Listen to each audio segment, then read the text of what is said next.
다음으로는 산업기술 보호를 위한 종합지원 체계에 대해서 설명을 드리도록 하겠습니다. 산업기술을 보호하기 위해서 우리 정부 차원에서는 산업통상자원부 장관을 주축으로 해서 여러 가지 위원회도 만들고 산업기술 보호를 위해서 여러 계획들을 수립하고 이런 그 종합지원 체계를 마련하고 있는데, 그 종합지원 체계를 마련함에 있어서 산업기술보호법에서는 다양한 절차들을 규정을 하고 있습니다.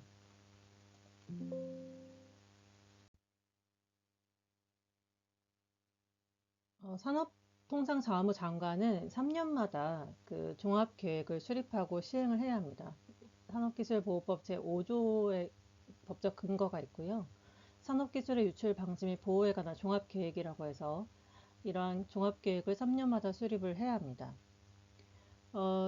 이러한 종합계획은 다른 중앙행정기관의 장들과 다른 부처들과 협의를 해서 산업기술보호위원회라고 하는 위원회의 심의를 거치게 됩니다. 산업기술보호위원회를 두고 있다라고 하는 것이 특징이고, 종합계획에는 여러 추진 방향과 기본 목표 단계별 목표, 홍보 교육과 관련된 내용, 인프라 구축과 연구 개발과 관련된 R&D 관련된 사항, 그리고 관련 정보의 수집, 그리고 국제 협력, 기타 이런 여러 내용을 다 포함하도록 하고 있습니다. 산업기술보호법 제7조에서는 산업기술보호위원회 설치와 관련된 법적 근거 규정을 두고 있는데요. 이 산업기술보호위원회라고 하는 이 보호위원회는 종합계획에 관한 심의를 하게 되고, 이런 종합계획의 수립과 시행에 관련된 것을 심의를 하기도 하고, 국가 핵심 기술의 지정 그리고 변경, 해제와 관련된 중요한 내용들을 심의를 합니다. 그리고 국가 핵심 기술의 수출과 관련된 내용, 국가 핵심 기술을 보유하는 대상 기관의 해외 인수합병과 관련된 사항들, 이런 것들을 산업기술보호법의 전반적인 핵심적인 내용들을 심의하는 것이 산업기술보호위원회라고 할 수가 있습니다. 위원장은 한 명을 포함해서 산업통상자원부 장관이 되고 25명 이내 위원으로 구성이 되고 있습니다. 각 중앙행정기관의 장이 지명하는 사람들을 포함하고 있고, 일부 관련 분야 학식이나 경험이 풍부한 전문가들을 위촉을 해서 구성을 하고 있고요. 각 분야별로 분야별 전문위원회를 또 두고 있습니다.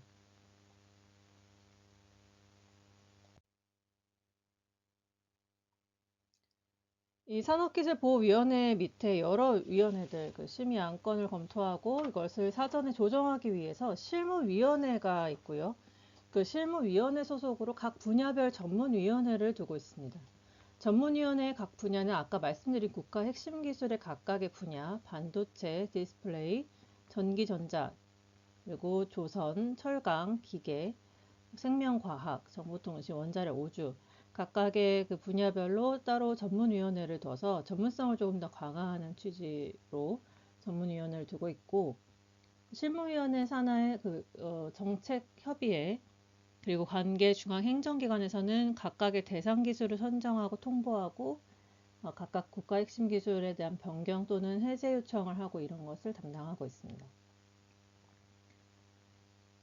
그리고 이제 이 장표에서 전체적인 이 국가 핵심 기술 보호와 관련된 우리나라의 거버넌스 체계를 이렇게 나타내고 있고요.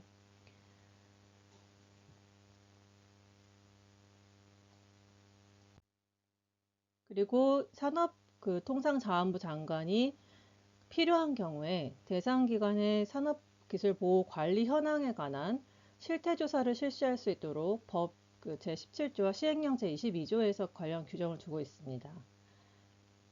필요한 경우에 정보수사기관의 협조를 받을 수 있다라고 되어 있고요.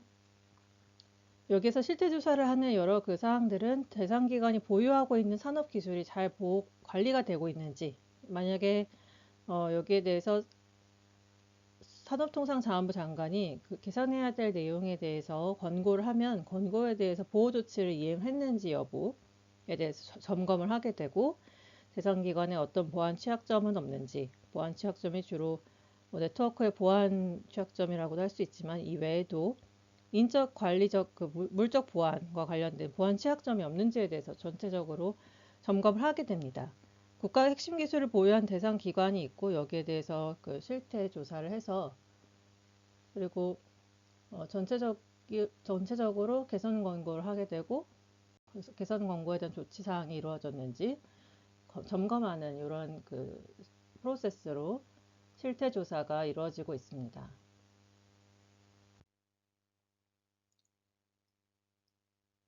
네, 다음으로는 국가 핵심 기술의 지정과 수출 통제와 관련된 내용을 다루려고 합니다.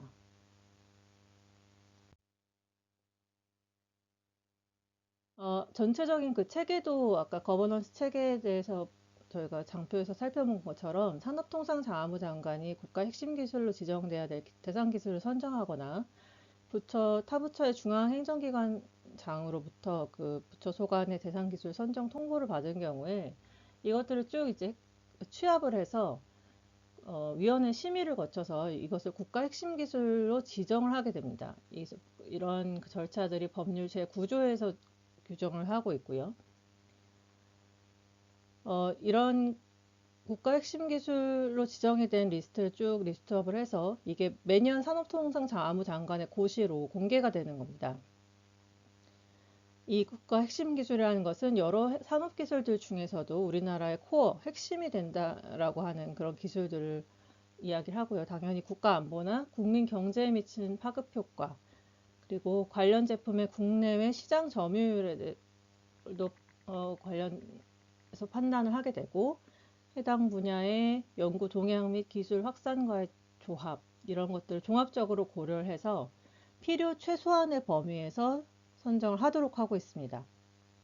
어떻게 보면 이게 하나의 재산권, 기술이라고 하는 새로운 기술을 개발하고 기술을 보유하고 있다는 것이 기업 입장이나 비영리 연구기관 입장에서 하나의 재산이라고도 할 수가 있는데 이 재산권을 너무나 또 국가가 불필요하게 제한하게 될 수가 있기 때문에 헌법상 이런 재산권을 제한하게 될 때는 필요한 필요 최소한의 범위 내에서만 재산권을 제한할 수 있도록 하고 있고 그래서 이런 지정 기준을 두고 핵심적인 국가 핵심 기술만 필요 최소한의 범위에서 정하도록 하고 있습니다.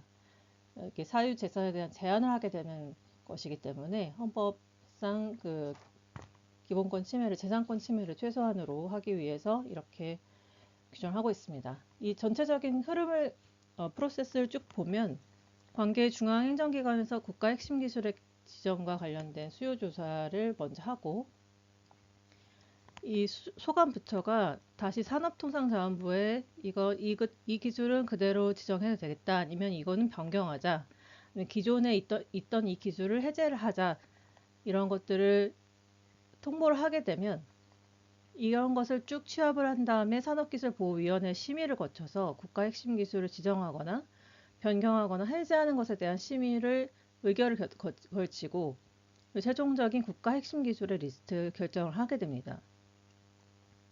그래서 가장 최근 버전을 보면 이제 국가 핵심 기술이 총 13개 분야가 있고 총 75개의 기술이 지정되었습니다.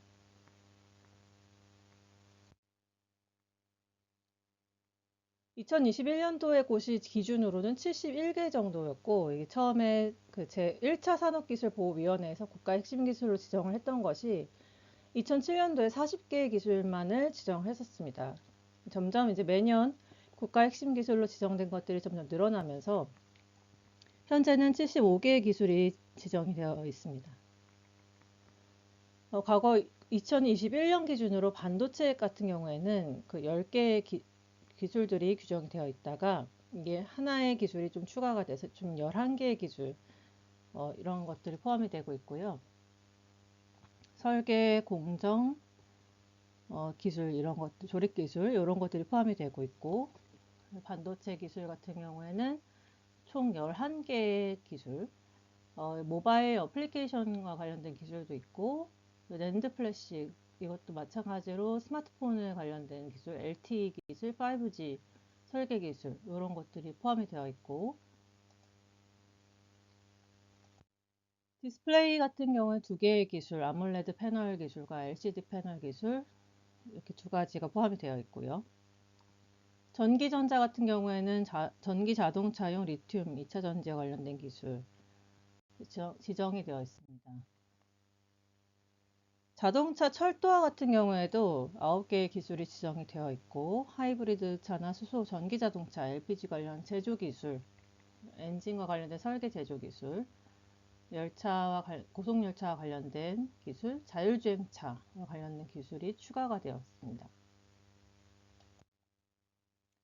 철강과 관련해서도 9개의 기술이 있고 점차 인공지능과 관련된 주로 제4차 산업혁명과 관련된 기술들이 추가가 되고 있는 상황입니다. 자율주행이나 인공지능, 딥러닝 관련된 기술이 추가가 되고 있고요.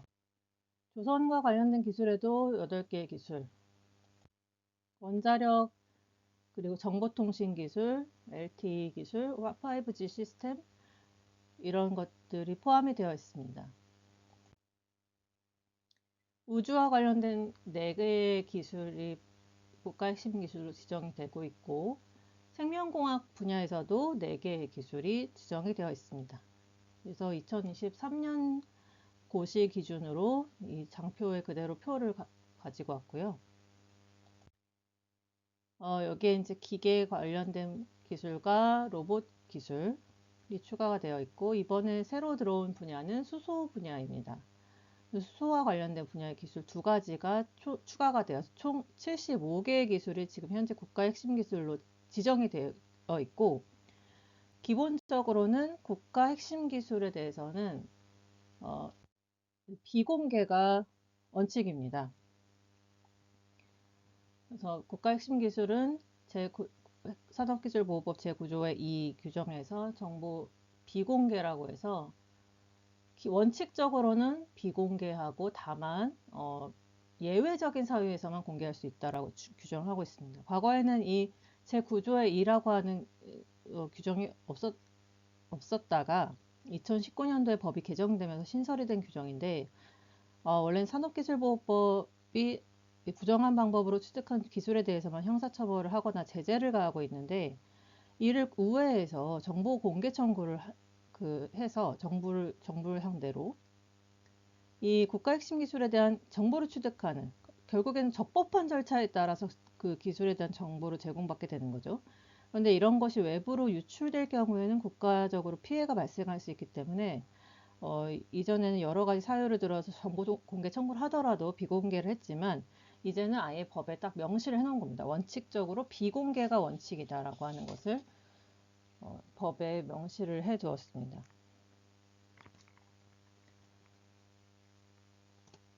단서 조항으로는 이 공개할 수 있는 경우를 국가의 안전보장, 국민의 경제 발전에 악영향을 줄 우려가 없는 경우에는 공개할 수 있다. 라고 단서 조항으로 예외적인 사유에는 공개할 수 있다라고 하고 있지만 이거는 기본적으로 국민의 알 권리를 보장하기 위해서 국가 핵심 기술의 보호와 국민의 알 권리의 보장과의 어떤 조화를 위해서 넣어놓은 조항입니다. 어쩌면 대부분의 국가 핵심 기술이 거의 대부분 공개될 경우에는 이게 국가 안전보장이나 국민경제 발전에 악영향을 줄 우려가 거의 다 생기기 마련이기 때문에 일단은 비공개가 원칙이다. 이렇게 알아두시면 되겠습니다. 만약에 이제 이 국가 핵심 기술에 관한 정보를 공개하려고 하는 경우에는 여러 단계를 거쳐서 이해관계인의 의견을 듣고 관계부처장의 동의, 그리고 산업통상자원부 장관의 동의를 받은 후에 또 의원의 심의를 거쳐서 이런 공개를 해야 한다라는 복잡한 절차를 마련해서 완충작용할 수 있도록 따로 제9조의 제2항에 규정을 해 놓았습니다.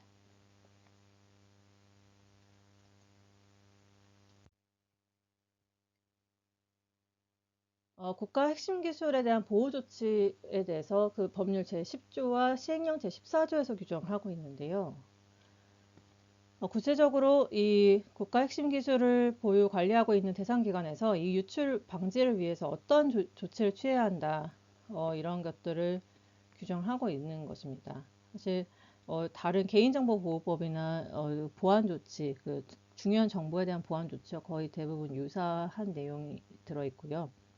보안관리 규정을 만들고 그 등급을 부여하고 전담 인력이나 관리 책임자 지정하는 것, 관리 보호 구역 자체 통신시설이나 통신수단에 대한 보안, 그리고 정보 처리 과정이나 데이터 보호, 전문 인력의 구분, 관리, 전문 인력에 대한 보안 교육, 그리고 유출 사고에 대한 대응 체제 구축, 이런 것들을 내용으로 하고 있습니다.